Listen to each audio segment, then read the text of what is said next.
So vanaand se sessie is die dissipline van toewyding, of die Engelse woord wat hulle gebruik is devotion.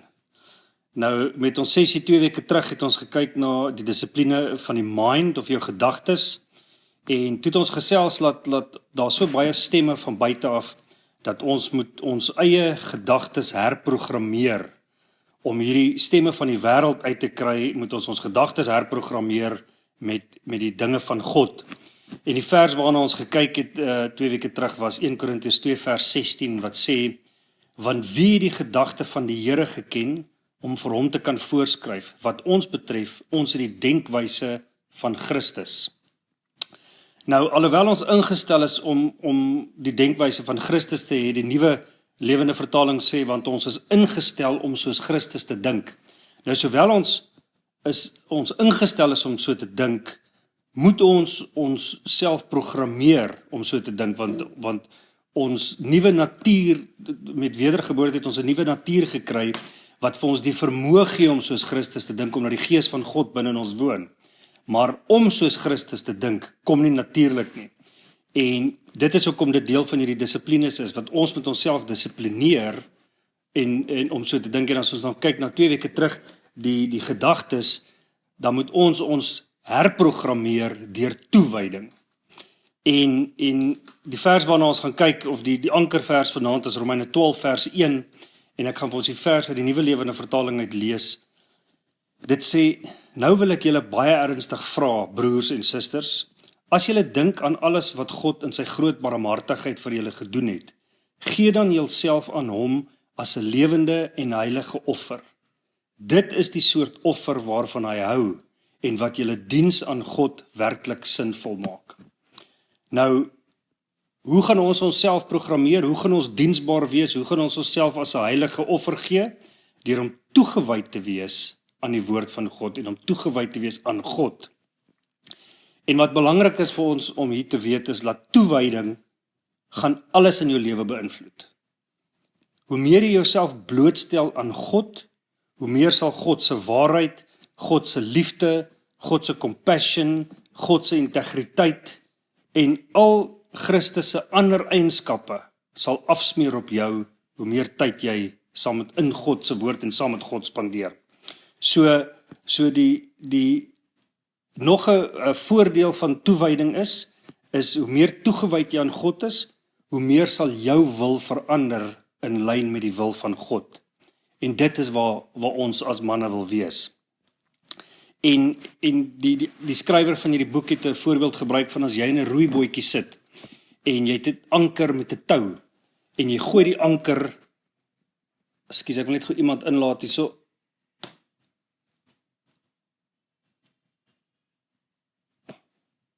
Hallo Hans Hergens.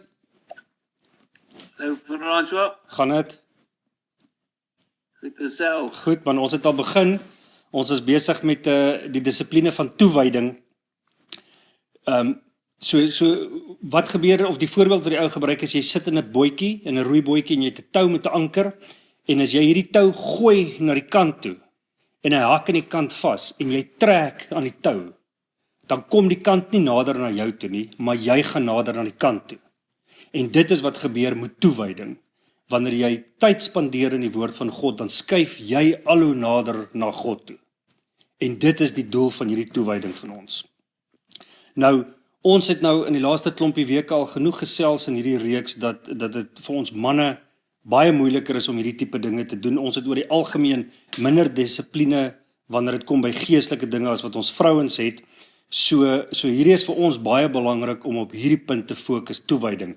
En ons gaan op 4 punte fokus om ons toewyding of om dissipline toe te pas in ons toewyding. En die 4 punte is meditasie, belydenis, aanbidding en dan onderwerping. Nou die eerste een, meditasie. Nou gewoonlik wanneer ons hierdie woord hoor, dan dink ons aan die vreemde gelowe en die vreemde kulture waar hulle vir ure sit en mediteer oor 'n ding in 'n snaakse posisie. Maar dit is nie wat die woord meditasie regtig beteken nie. Die Bybel gebruik nogal actually die woord meditasie. Maar 'n beter verduidelikende woord vir meditasie is dalk om te oordink. So toewyding is om sekere skrifgedeeltes te lees en dan daaroor te mediteer of te oordink. Nou om te oordink beteken dat as jy in jou Bybelstudie 'n skrifgedeelte lees en daar's een vers wat vir jou uitstaan of 'n gedeelte wat vir jou uitstaan, dan print jy dit of jy save dit op jou telefoon en deur die dag lees jy dit en jy dink daaroor. Wanneer jy kans kry, as jy breek vat, jy drink koffie of so ietsie, dan lees jy dit en jy dink die hele tyd oor hierdie vers. Psalm 1 vers 1 en 2 verduidelik eintlik vir ons wat is meditasie. Welgeluksalig is die man wat nie wandel in die raad van die goddelose en nie staan op die weg van die sondaars nie, en nie sit in die kring van die spotters nie, maar sy behaag is in die wet van die Here en hy oordink sy wet dag en nag. En dit is wat dit is om te mediteer oor skrifgedeeltes, om te dink daaroor dag en nag. Die Engels sê, but his delight is in the law of Yahweh, and in his law he meditates day and night.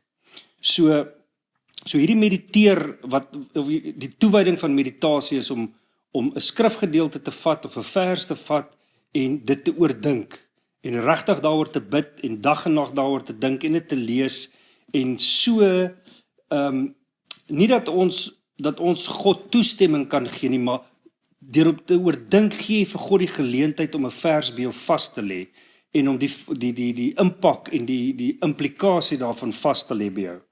So wat gebeur is, die nagevolg van meditasie is herlewing binne in jou eie hart. Want wanneer jy 'n sekere skrifgedeelte oordink die heeltyd en daai vers begin wortel skiet in jou hart, dan is daar herlewing in jou hart. Dit create energie binne in jou vir die woord van God. Nog 'n nagevolg van meditasie is wysheid. Veral as jy byvoorbeeld Spreuke gaan vat en jy gaan deur baie van die Spreuke gedeeltes werk en mediteer daaroor, dan gaan jy groei in wysheid. En dan ook wat gaan gebeur is jou geloof gaan groei.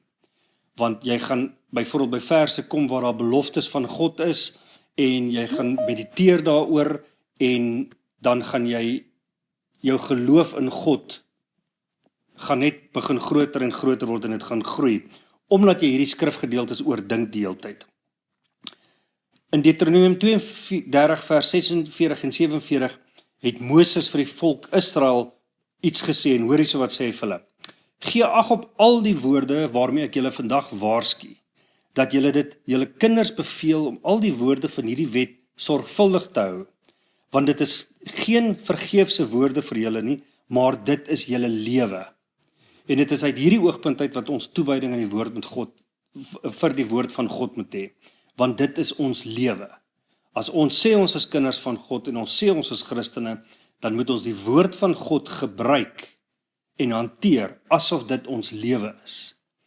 En al hoe jy dit dan kan doen is om te mediteer daaroor, om skrifgedeeltes te oordink, sodat die woord van God die geleentheid het om wortel te skiet in jou hart. Die tweede aspek van toewyding is belydenis. Nou, ons kan nie toegewy wees aan God as ons nie ons sondes bely nie. En belydenis moet verkieslik gebeur sodra jy besef jy het gesondig. Ekskuus. Nou die probleem met almal van ons is normaalweg as ons emosioneel is oor 'n ding of as ons opgecharge oor 'n ding of as ons kwaad oor 'n ding en ons is in sonde en ons pleeg sonde, dan is dit vir ons moeilik om onmiddellik te bely. Dit is moeilik vir ons om in daai argument te bely dat jy besig is met sonde. Byvoorbeeld as jy jouself bloedig vererg vir iemand, dan is dit baie moeilik om in daai argument te bely dat jy nou net verkeerd opgetree het. So ons sit basies met twee maniere van belydenis. En die eerste een is spontane belydenis. Dit is wanneer ons sondig, moet ons bely so gou as moontlik. So as jy besef jy het sonde gedoen, bely jou sonde so gou as wat dit vir jou moontlik is om te doen. En die tweede een is sistematiese belydenis. Nou hier is iets wat ons moet onthou. Al het wedergeboorte in ons plaasgevind, al woon die gees van God binne in ons, het ons nog steeds 'n sondige natuur. Ekskuus tog, met ander woorde, ons doen nog steeds sonde, so ons moet sistematies voor God ons sondes bely. Wanneer ons sondes bely, dan wys ons vir God dat ons verstaan hy is 'n heilige God, ons aanvaar hy is 'n heilige God En deur ons belydenis erken ons dat hy 'n heilige God is. So wat ons moet doen is ons moet elkeen van ons ken ons, jy ken jou eie hart, jy weet wat is jou spesifieke sondes wat jy doen. Net jy en God weet wat in jou hart aangaan. So jy met jou spesifieke sondes voor God bely. En die rede hoekom hierdie so belangrik is wanneer jy jou sondes bely, dan wys jy vir God, jy stem saam met God, laat dit sonde is. So belydenis is ongelooflik belangrik wanneer dit kom by toewyding. Want jy erken God se heiligheid, soos ek gesê het, jy erken dat jy saamstem met God, laat jy die sondes, maar jy erken ook jou afhanklikheid van God af. Jy erken dat jy afhanklikheid is van God se genade om jou te vergewe. Psalm 66 vers 18 sê, wat onreg betref, as ek dit in my hart sou gewaar, sou my Heer nie geluister het nie. So wat ons hier sien, die psalmskrywer sê, as jy sonde in jou hart gewaar, en jy erken dit nie, en jy bely dit nie voor God nie, sou my Heer nie geluister het nie. So dis 'n belangrike beginsel daai wat ons moet onthou wanneer dit kom by toewyding, as ons werklik toegewy wil wees aan God, en ons wil groei in ons verhouding met God, dan moet ons eie sondes bely voor God. Die derde aspek van toewyding is agting in aanbidding. Openbaring 4 vers 11 sê, U is waardig, ons Here en God, om die heerlikheid en die eer en die krag te ontvang, omdat U alle dinge geskep het. Deur U wil het alles ontstaan, is dit geskep. Nou, ons kan slegs toegewy wees aan God, as ons agting vir God het, vir wie en wat hy is. En ek dink, julle sal saamstem met my, dat dit is 'n probleem vandag in meeste van ons kerke. En meeste van gelowiges weet nie wie is God nie. En op die eenvoudigste manier wat ek kan stel is, gelowiges weet nie vandag met wie het hulle te doen nie. Ons word geleer dat God, alhoewel die skrif sê dat Abraham was 'n vriend van God, dink ons almal God is ons vriende.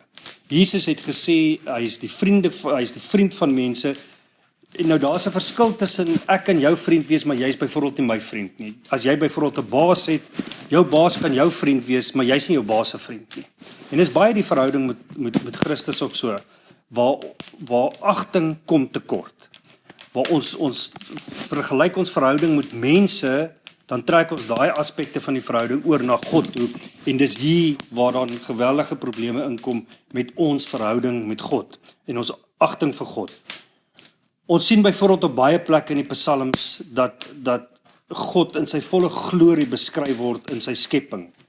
Ons kan byvoorbeeld, as ons 'n studie gaan maak vir God se karaktereienskappe, dan sal ons dinge sien soos God se soewereiniteit, God se heiligheid.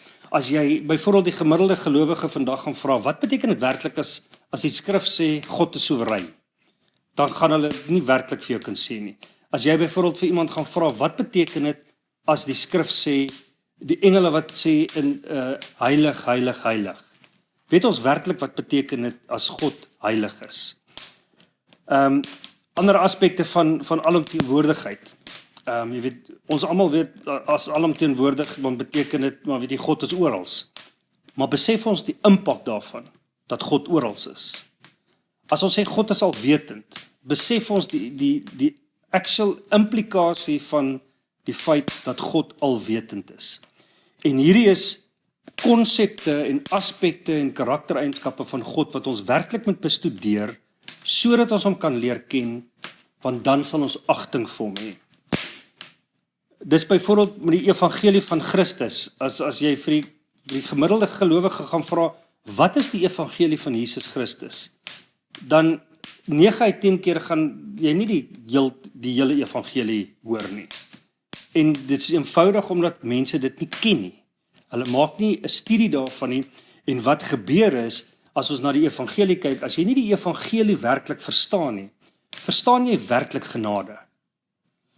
Jy weet, so dis baie belangrik dat ons kennis van God so moet kry, dat ons God ken, want dan sal ons agting vir God hê. En die rede daarvoor is, ons gaan nie werklik toegewy wees aan God, as ons God nie werklik ken nie. So dis geweldig belangrik in hierdie onderwerp van toewyding, dat ons God moet ken. Wat gaan dan gebeur as jy hoë agting vir God het. En dis die laaste ene van ons hierdie 4 punte van toewyding, en dit is onderwerping, of soos hulle in Engels sê, submission. Wanneer ek en jy vir God ken, en wanneer ons agting vir God het, sal dit altyd lei na onderwerping van alles in ons lewens. Hoor wat sê Jesaja vir God in Jesaja 6 vers 8, nadat hy gesien het wie God werklik is. Daar staan, toe hoor ek die stem van my Heer wat sê, wie sal ek stuur en wie sal vir ons gaan? Ek sê toe, hier is ek, stuur my. So Jesaja het hierdie prentjie van God gekry, en dit het ongelooflike agting by hom gegenereer, en toe God vra, wie sal ek stuur? Toe sê Jesaja, stuur my Here. So Jesaja het sy hele lewe, alles van hom, het hy onderwerp aan God, omdat hy agting vir God gehad het, omdat hy werklik vir God gesien het wie God werklik is. Nou, met dit in gedagte, kom ek gelees geweer vir ons die vers wat ek heel eerste gelees het, Romeine 12 vers 1. Nou wil ek julle baie ernstig vra, broers en susters, as julle dink aan alles wat God in sy groot barmhartigheid vir julle gedoen het, gee dan julleself aan hom as 'n lewende en heilige offer. Dit is die soort offer waarvan hy hou, en wat julle diens aan God werklik sinvol maak. So, die konteks van Romeine 12 vers 1 is, vir 11 hoofstukke, van hoofstuk 1 tot hoofstuk 11 van Romeine, skryf Paulus teologie. Hy skryf oor leringe. En dan van hoofstuk 12 af tot hoofstuk 16, gee hy vir ons die praktiese implikasie of die applikasie van hierdie teologie. So vir 11 hoofstukke leer hy ons die leringe van die Bybel en van God. En dan kom sê hy vir ons in hoofstuk 12, gee jouself as 'n lewende en heilige offer. Met ander woorde, die praktiese implikasie van die kennis van God is jy wat jouself gee as 'n lewende en heilige offer. So, en dit wys vir ons dat hoe beter jy God ken, hoe meer jou toewyding jy in God het, so sal jou onderwerping aan God meer en meer sistematies word. So, om hierdie 4 punte vir ons weer op te som, van toewyding, dis meditasie, dis belydenis, dis aanbidding en dan is dit onderwerping. Nou wat baie belangrik is, wanneer ons kyk na toewyding is, daar's nie reëls vasgelê vir ons oor hoe jy dit doen nie. Daar's nie reëls wat sê, jy moet in die oggend 'n Bybelboek lees, of jy moet 10 hoofstukke lees, of 1 hoofstuk, of daai tipe van ding nie. Ons almal se lewens lyk anderste, ons lewenstyle is anderste, party tyd in die oggend, party nie tyd in die oggend nie. Die belangrikste ding is hier, jy moet die dissipline toepas, om tyd in die woord van God te spandeer. Elkeen van ons moet tyd maak vir die woord van God. Soos ek nou net gesê, daar's nie 'n reg of 'n verkeerde manier nie. Wat ek wel dink is ons kan kyk na die voorbeeld wat Jesus vir ons gestel het. Ons sien op 'n klomp plekke in die 4 evangelies dat Jesus vroegoggend opgestaan het en hy het gaan bid en hy het tyd in die teenwoordigheid van God gaan spandeer. En ek dink dis dalk iets wat ek weet nie wanneer julle ouens julle stilte tye doen nie en julle Bybel lees en bid en so aan nie, maar ek dink daar's baie waarde daaraan om dit in die oggende te doen, om jou toewydingstyd in die oggend te hê. En die rede daarvoor is jy's vars, wanneer jy uitgaan vir jou dag se verantwoordelikhede, is die woord van God vars in jou gedagtes, jy het iets om te oordink. Ek weet van baie mense wat hulle Bybel lees en bidtye in die aande het. Persoonlik werk dit nie vir my nie, want ek dink na 'n dag is mense gedagtes besig en ek persoonlik elke oggend as ek wakker word, is die eerste ding wat deur my gedagtes gaan is, ek het gisterand in die slaap geraak terwyl ek gebid het. Jy weet so, ek dink 'n ou is moeg in die aande, dis moeilik om te konsentreer, dis moeilik om werklik toegewyd te wees in die woord van God. So hierdie dissipline wat jy moet inbring in jou eie lewe, dit gaan verskil vir elkeen van ons. Daar's wel basiese riglyne, maar die belangrike ding is hier, as jy wil groei, as jy geestelik wil groei, gaan jy toegewyd moet wees. As jy jou mind wil herprogrammeer, soos wat ons gesê het 2 weke terug, As jy jou gedagtes op God gerig wil kry, dan gaan jy toegewyd moet wees aan die woord van God, want daar's geen ander manier wat jy in toewyding vir God en veragting vir God gaan groei, as jy nie tyd in die woord spandeer nie.